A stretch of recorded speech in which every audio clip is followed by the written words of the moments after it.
ഉദ്ഘാടകൻ ഒരു സ്വകാര്യം പറഞ്ഞു. ആ സ്വകാര്യം പണ്ടേ എൻ്റെ ചെവിയിലെത്തിയതാണ്. പയ്യന്നൂരിലെ UDF നേതൃത്വം എന്നെ സ്ഥാനാർത്ഥിയാക്കാൻ ഒരു ഇഷ്ടമുണ്ടായിരുന്നില്ല, തുറന്ന മനസ്സ് ഉണ്ടായിരുന്നില്ല എന്നത് അന്ന് തന്നെ ഞാൻ മനസ്സിലാക്കിയ കാര്യമാണ്. അതിനവരെ കുറ്റപ്പെടുത്തുന്നേയില്ല. എനിക്കതിൽ പ്രയാസം ഉണ്ടായില്ല. കാരണം ഞാൻ സ്ഥാനാർത്ഥിത്വം സ്വയം പ്രഖ്യാപിച്ചതാണ്. ആ പ്രഖ്യാപിക്കാൻ കാരണം LDF-ന്റെ സ്ഥാനാർത്ഥി വന്നതോടുകൂടിയാണ്. ഞാൻ ജയിക്കാൻ സ്ഥാനാർത്ഥിയായ ഒരാളല്ല. LDF സ്ഥാനാർത്ഥിയുടെ ഭൂരിപക്ഷം എത്രത്തോളം കുറക്കാൻ സാധിക്കുമോ അത്രത്തോളം എൻ്റെ പോരാട്ടത്തിന്റെ വിജയം എന്നത് മാത്രമേ ഞാൻ കണക്കാക്കിയിട്ടുള്ളൂ. അതുകൊണ്ട് ആരും പിന്തുണച്ചാലും ഇല്ലെങ്കിലും എന്നെ അത് ബാധിച്ചിരുന്നില്ല, അലട്ടിയിരുന്നില്ല. അങ്ങനെ ഒരു അധികാരമോഹത്തിന്റെ ഭാഗമായി മത്സരിക്കാൻ സന്നദ്ധനായ ഒരാളുമല്ല. പിന്നെ UDF പിന്തുണ പ്രഖ്യാപിച്ചപ്പോഴും എന്നോട് പലരും പറഞ്ഞു, കോൺഗ്രസിന്റെ വോട്ട് പൂർണ്ണമായി നിങ്ങൾക്ക് ലഭിക്കില്ല. കോൺഗ്രസിൽ തന്നെ TI മധുവിന് അനുകൂലമായി ചിന്തിക്കുകയും നിലപാടെടുക്കുകയും ചെയ്യുന്ന ഒട്ടേറെ നേതാക്കന്മാരുണ്ട്. അവരുടെ വോട്ട് TI മധുവിന് പോകാൻ സാധ്യതയുണ്ട്. ഞാനത് പയ്യന്നൂരിലെ കോൺഗ്രസിന്റെ നേതൃത്വത്തിന് മുമ്പിൽ അവതരിപ്പിച്ചു. ഇങ്ങനെയുണ്ട്, ശ്രദ്ധിക്കണം, അത്രയേ ഉള്ളൂ. കാരണം എനിക്ക് തോൽവിയും വിജയവും ഒരു പ്രശ്നമല്ലല്ലോ.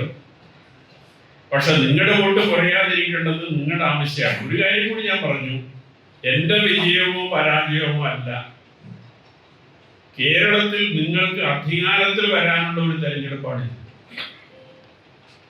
അപ്പൊ കേരളത്തിൽ ഐക്യ ജനാധിപത്യ മുന്നണിക്ക് അധികാരത്തിൽ വരാനുള്ള ഒരു തെരഞ്ഞെടുപ്പ് എന്ന നിലയിൽ അതിന് വിരുദ്ധമായ ഒരു നിലപാട് പയ്യന്നൂരിലെ ഏതെങ്കിലും കോൺഗ്രസ് നേതാവോ അനുയായികളോ സ്വീകരിക്കുന്നുണ്ട് എങ്കിൽ അത് നിങ്ങൾ ഗൗരവമായി പരിശോധിക്കേണ്ടതാണ്. അത് ഇല്ലാതാക്കാനുള്ള ശ്രമം അവർ നടത്തിയിട്ടുണ്ട്, അത് വിജയിച്ചിട്ടുണ്ട് എന്ന ബോധ്യം എനിക്കുണ്ട്. കുറെ കഴിഞ്ഞപ്പോ എന്നോട് പറഞ്ഞു, ഇന്ത്യൻ യൂണിയൻ മുസ്ലിം ലീഗ് വേണ്ടത്ര സജീവമായിട്ടില്ല, അവർക്കിടയിൽ ഇങ്ങനെ ഒരു കളിയൊക്കെ ഉണ്ട്.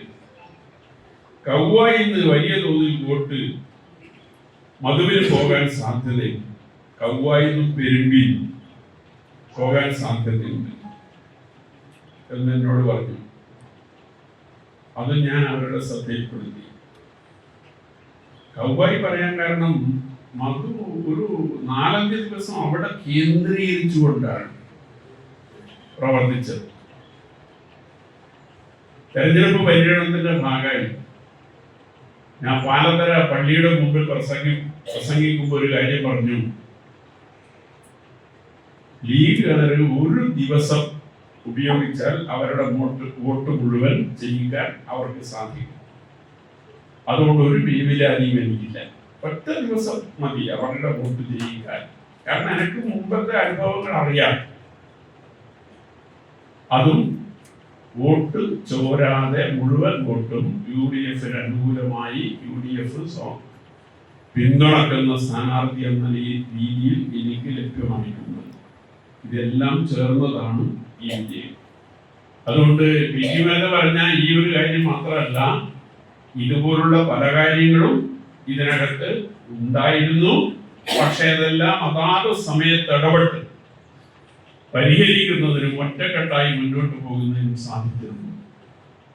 എന്റെ ബോർഡും പോസ്റ്ററും എപ്പ വന്നതെന്നറിയോ? തെരഞ്ഞെടുപ്പിന് 10 ദിവസം പോലും ബാക്കിയില്ലാത്ത സമയത്താണ്. ബോർഡും പോസ്റ്ററും വന്നിട്ട് 10 ദിവസം പോലും പോളിംഗിന് ബാക്കിയില്ലാത്ത സമയത്താണ് പ്രചരണ പ്രവർത്തനങ്ങൾ വന്നത്. LDF നടത്തിയതിന്റെ ഒരു 10% പോലും നമ്മൾ പ്രചരണം സംഘടിപ്പിച്ചിട്ടില്ല.